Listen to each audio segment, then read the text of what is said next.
សួស្តីទៅកាន់ប្រិយមិត្តទាំងអស់គ្នាស្វាគមន៍សាជាថ្មីមកកាន់វីដេអូសម្រាប់រឿងកំពូលក្បាច់គុណទេវភាពដែលជាប្រសតទី10ភាគបន្តរបស់យើងមុននឹងចូលដល់ការសម្រាប់ប្រិយមិត្តទាំងអស់គ្នាកុំភ្លេច like និង comment ម្នាក់មួយចាប់ផ្ដើមនៃសាច់រឿងរបស់យើងចៅហ្វាងកំពុងតែអានអត្ថបទដែលប្រសតទុកដោយជីតារបស់គេហ្វាងបើសិនជាឯងបានឃើញនៅបណ្ដាមួយនេះវាគឺជាពេលដែលជីតាបានអស់ជីវិតទៅហើយគ្រួសាររបស់យើងក៏ត្រូវបានគេកាត់ផ្ដាច់ចេញពីជីវភាពសំខាន់កាលពី300ឆ្នាំមុនម្ល៉េះដូចនេះគ្រួសាររបស់យើងក៏ផ្លាស់ទីមករស់នៅក្នុងទីក្រុងអ៊ីស៊ុយអស់រយៈពេល300ឆ្នាំមកហើយបុព្វបុរសនៃគ្រួសារចៅតែងតែមានការពងប្រាថ្នាចង់ត្រឡប់ទៅកាន់ជីវភាពសំខាន់វិញដូច្នេះនៅពេលនោះមានតែពុករបស់ឯងទេគឺជាមនុស្សដ៏អស្ចារ្យដែលជីតាតែងតែមានក្តីសង្ឃឹមទាំងអស់ទៅលើគេប៉ុន្តែជាអកុសលឪពុករបស់ចៅហ្វាងក៏ត្រូវបានស្លាប់ក្រោមដៃរបស់ពុកចៅយិនសុងនៅពេលនោះហើយក្តីប្រាថ្នារបស់បុព្វបុរសដែលចង់ត្រឡប់ទៅកាន់គ្រួសារធំដែលជាជីវភាពសំខាន់វាក៏បានខ្លាចជាបន្ទុករបស់ចៅហ្វាងនៅគណៈពេលនោះស្រាប់តែជីតារបស់ចៅហ្វាងក៏មានការក្អកចៅហ្វាងគេក៏ប្រញាប់ទៅមើលជីតារបស់គេនិងក៏បានប្រាប់ទៅកាន់ជីតារបស់គេកុំឲ្យបារម្ភអីគេប្រកាសជាអាចជីតាមានសុខភាពល្អឡើងវិញដើម្បីឲ្យជីវិតរបស់ជីតារបស់គេមកមុនដើម្បីនឹងមើលការតតាំងរបស់គេដើម្បីទៅដើមសិទ្ធចូលទៅកាន់គ្រួសារធំត្រឡប់មកវិញនៅគណៈពេលនោះសិសានាងក៏បានត្រឡប់មកវិញនិងប្រាប់ទៅកាន់ចៅហ្វាងថាបញ្ហារបស់គ្រួសារចៅនៅពេលនេះដោះស្រាយហើយសមាជិកគ្រួសារចៅក៏ទទួលស្គាល់ថាអ្នកប្រុសនៃគ្រួសារចៅបានត្រឡប់មកវិញហើយនៅគណៈពេលនោះនាងក៏បានឃើញនៅជីតារបស់ចៅហ្វាងនាងពិតជាមានការប្រមែនតែនាងក៏បានស្រែកថាជីតាតើលោកយ៉ាងម៉េចទៅហើយចៅហ្វាងគេក៏ប្រាប់ថាសិសាណានាងមកចំពេលល្អណាស់ចូលតែប្រាប់នៅរណាម្នាក់មកដើម្បីឲ្យគេយកស្មៅលេងគង់មកណែទាំងអស់មកនិងអាចគេឆាប់បានព្យាបាលនៅជីតារបស់គេនៅពេលដែលសិសានចាក់ចេញទៅសិស្តំគេក៏បាននិយាយថាជាទូទៅស្មៅលេងគង់វាគឺជាចំណីរបស់សត្វហើយឯងចង់យកវាយកមកចម្រាញ់សតតាឡប់សតិទៅដឹងចៅហ្វាងប្រាប់ថាកុំចេះគេមានផានការរបស់គេហើយរួចគេក៏បានគិតថាតាហនវាគឺជាសត្វល្វែ5ហើយនៅពេលនេះចៅហ្វាងគ្មានពេលច្រើននៅក្នុងការជួយសង្គ្រោះជីវិតរបស់ជីតាឡើយដូច្នេះគេត្រូវតែពលឿននៅក្នុងការស្លោថ្នាំដើម្បីឲ្យឆាប់ឡើងទៅកាន់សត្វល្វែ5ការប្រើប្រាស់ភ្លើងចម្រាញ់សត្វនៅពេលយប់និងពេលថ្ងៃនៅក្នុងសិភៅមូលដ្ឋាននៃការស្លោថ្នាំដែលជាសិភៅដែលបានកត់ត្រាមូលដ្ឋានធម្មតាមិនមែនការបញ្ជាក់អំពីល្វែរបស់គ្រូស្លោថ្នាំឡើយមើលទៅគេក៏ប្រហែលជាអាចចម្រាញ់បាន100%វាគឺជាការល្អនៅក្នុងការប្រើប្រាស់នៅរបស់ទាំងអស់នេះនៅក្នុងការបង្កើននូវចំណេះដឹងរបស់គេในគណៈពេលនោះស្មាលេងគងក៏ត្រូវបានគេយកមកដល់ស៊ីសាននាងក៏បានសួរថាលោកម្ចាស់ថាប៉ុណ្ណឹងគ្រប់នៅចៅហ្វាងតបថាប៉ុណ្ណឹងគ្រប់ហើយតោះចាប់ផ្ដើមទៅចៅហ្វាងក៏ចាប់ផ្ដើមកាន់នៅផ្ទះដ៏កញ្ចាស់មួយបន្ទាប់មកក៏បានស្រែកថាបច្ចេកទេសគ្រប់គ្រងភ្លើងនៃពេលនោះចំហាយភ្លើងក៏ចាប់ផ្ដើមឆេះពីក្រោមមកចៅហ្វាងក៏បានស្រែកថាស្មាលេងកងបន្ទាប់ពីការសរុបយកស្មាលេងកងហើយគេក៏ចាប់ផ្ដើមដាក់ចូលទៅក្នុងផ្ទះដ៏កញ្ចាស់គេនឹងឯងរួចក៏ចាប់ផ្ដើមមកលាក់ចោលលាក់ឡើងនៅក្នុងការចម្រាញ់ដែលមើលទៅកាយវិការរបស់ចៅហ្វាងដូចជាការជៀនថៃឬក៏ឆាបាយចឹងស៊ីសាននាងក៏សួរថាលោកម្ចាស់ពងតែរៀនស្លោថ្នាំមែនហ្នឹងប៉ុន្តែខ្ញុំមើលទៅលោកម្ចាស់ដូចជាចុងភៅម្នាក់កំពុងតែឆាបាយឬក៏ជៀនអ្វីមួយចឹងចលងយើងថាដូចជាបានឃើញថាចៅហ្វាងក៏ទទួលបានថ្នាំមកបៀទៅហើយបេសកកម្មលើកទី1ក៏ទទួលបានជោគជ័យបន្ទុកគេក៏ចាប់ផ្ដើមបូកឲ្យចឹងទៅដែលបន្ទាប់ពីឃើញបន្ទុកសត្វលើគោកចឹងហើយចៅហ្វាងក៏មិនចាំយូរក៏ចាប់ផ្ដើមសរុបយកនៅស្មាលេងកងនិងក៏បន្ត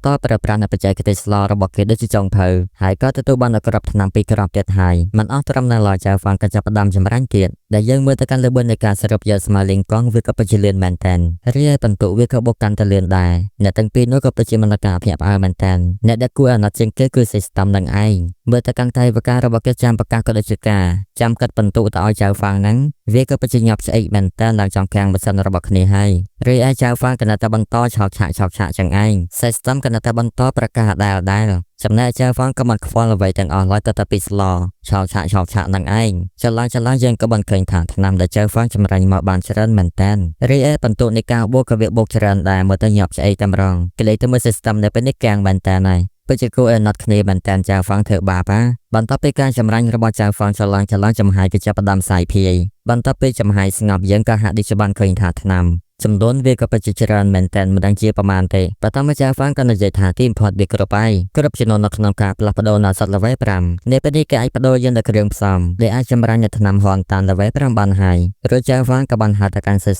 ្តំពិតជាវេទនាមែនតើនិងគេក៏បានឆ្លើយថាយើងមិនអីទេរួចក៏ចាប់ផ្ដើមបញ្ចេញនៅត្រាផ្លាស់ប្ដូរទៅឲ្យចៅហ្វាងដើម្បីឲ្យគេចុចផ្លាស់ប្ដូរខ្លួនឯងទៅយើងក្រោម100ទេចៅហ្វាងក៏ចាប់ផ្ដើមបញ្ជាតែងនៅហឹបមួយដែលវាគឺជាហឹបដែលមាននៅគ្រឿងផ្សំថ្នាំហនតាននៃអសតល្វែ5នឹងឯងចៅហ្វាងក៏ចាប់ផ្ដើមកវីកវ៉ាត់ចោលឡើងនិងក៏ទម្លាក់ចូលទៅក្នុងផ្ទះកញ្ចាស់របស់គេរួចក៏ចាប់ផ្ដើមចម្រាញ់បន្តទៀតទៅ បន្ទាប់ពីការចម្រាញ់ចលនាយើងក៏ហាក់ដូចជាបានឃើញថាចំហាយចាប់ផ្ដើមហាយទៅលើមិនត្រឹមតែប៉ុណ្ណោះចំហាយនឹងយើងមើលទៅវាដូចជាសត្វមយូរ៉ាចឹងណាមយូរ៉ានឹងវាក៏ចាប់ផ្ដើមហោះចុះឡើងពោពេញទៅដោយចំហាយភ្លើងតែម្ដងបន្ទាប់មកវាក៏បានប្រែកាយរបស់វាទៅជាអសត level 5នឹងឯងចៅហ្វាក៏ចាប់ផ្ដើមកាន់អសត level 5មើលចុះឡើង Real System គេក៏รู้ថាអីយូរថ្ងៃដែលយើងបានធ្វើការច្រើនណាស់វើយហើយក៏មិនស្មានថាទទួលបានប័ណ្ណពិសោធន៍ថ្មីមួយគឺយើងមិនជឿថាខ្ទះកញ្ចាស់បែបនេះអាចចម្រាញ់បានអសតដ៏ល្អបែបនេះសោះនៅពេលដែលយើងជឿហើយបន្តមកចៅហ្វាំងគេក៏បាននិយាយថាទីមផុតជោគជ័យហើយនឹងក៏ចាប់ផ្ដើមឲ្យជីតារបស់គេញ៉ាំទៅបន្ទាប់ពីជីតារបស់គេដឹងខ្លួនក៏មានអារម្មណ៍ថាមិនតាន់អស់ចំហាយរបស់ចៅម៉ងចឹងណាចៅហ្វាំងក៏ព្យាយាមសម្រួលអារម្មណ៍របស់គាត់ជីតាក៏ព្រមឲ្យចៅម៉ងចៅសៀនងាប់អស់ហើយនៅពេលនេះគ្រួសារចៅរបស់យើងត្រឡប់មកកាន់ happy វិញហើយអ្នកទាំង3ក៏និយាយពាក្យសម្ដីរបស់ចៅហ្វាំងក៏បន្តថាគេទទួលបានសមិទ្ធផលដ៏អស្ចារ្យចាប់ពីពេលនេះតទៅគ្រួសារចៅរបស់យើងគ្មានរណាគេអាចប៉ះបានឡើយនៅគណៈពេលនោះ system ក៏បានអបអរទៅកាន់ចៅហ្វាំងថានៅពេលនេះគេបានបញ្ចប់នៅមីសិនដំណាក់កាលដំបូងហើយនៅពេលនេះក៏ទទួលបានការកែលម្អនៅកម្រិតនៃការវឹកហាត់និងក៏ដូចជាការទទួលបានក្របថ្នាំផ្ទុះព្រមជាមួយដាវឡុងលីនក៏ដូចជាការទទួលបាននៅបេសកកម្មដំណាក់កាលទី2បន្ទាប់ពីចៅហ្វាំងដាក់ឲ្យជីតារបស់គេអង្គុយហើយជីតារបស់គេក៏បានអរគុណចៅហ្វាំងក៏បានប្រាប់ថាគេបានអាននៅពាក្យផ្ដាំរបស់ជីតាហើយកុំរំអីគេប្រកាសចិត្តដឹកនាំគ្រួសារចៅដើម្បីត្រឡប់ទៅកាន់គ្រួសារធំរបស់យើងវិញជីតាក៏ប្រាប់ថានៅមានបញ្ហាមួយទៀតវាគឺជាការចូលរួមរបស់ចៅហ្វាំងគេបានប្រាប់ថាកុំឲ្យជីតារបស់គេនិយាយអីព្រោះតែបញ្ហានេះក៏បានដឹងហើយចំពោះម្ចាស់ក្រុងព្រមជាមួយសមាជិករបស់គេគ្រាន់តែជាការបម្រើរបស់ចៅយិនសងតែប៉ុណ្ណោះពួកគេក៏បានសហការជាមួយចៅម៉ងចៅសៀនដើម្បីចាប់ការទៅលើជីតារបស់គេដូច្នេះគេត្រូវតែជំរះនៅបញ្ជីមួយនេះចេញបញ្ចេញជាមួយដាវរបស់គេដាក់ចេញតែជីតារបស់គេក៏បានចាប់ដៃហាមឃាត់ក៏ព្រោះតែចៅម៉ងគេក៏បានផ្ញើសារទៅកាន់សៀទូហើយជា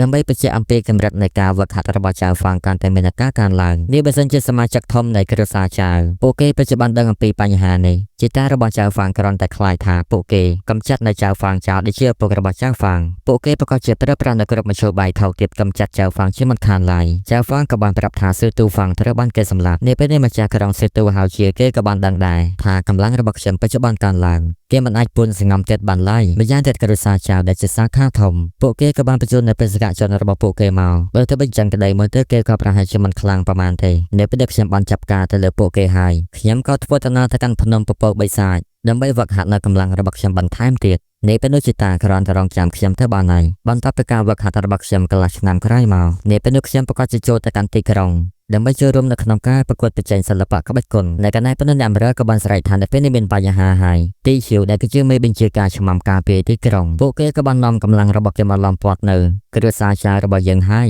ចៅហ្វាំងក៏បានស្រែកមកចាំពេលល្អណាស់ពួកគេគឺជាអ្នកមករកយើងដែលខ្លួនឯងទេដើម្បីទទួលបានប័ណ្ណពិសោធន៍អំពីយើងក៏ស្រាប់ពេលយើងក៏មិនតាន់ដឹងថាចៅហ្វាំងវាយផ្អើលសាហាវប៉ុណ្ណានោះសាច់រឿងរបស់យើងក៏ស្លេះទៅត្រង់កន្លែងនឹងឯងជាចុងក្រោយក៏សូមអរគុណសម្រាប់ការគាំទ្រនិងការទស្សនាវីដេអូផ្ដាំតែចប់អ្នកមកថ្មី Subscribe ប្រិយបើកនៅសញ្ញាកណ្ដឹងដើម្បីទទួលបាននូវវីដេអូថ្មីពីសំណាក់ពេនេតមិនមេប៉ាលុយ9ក៏សូមអរគុណសូមជម្រាបសួរបាយ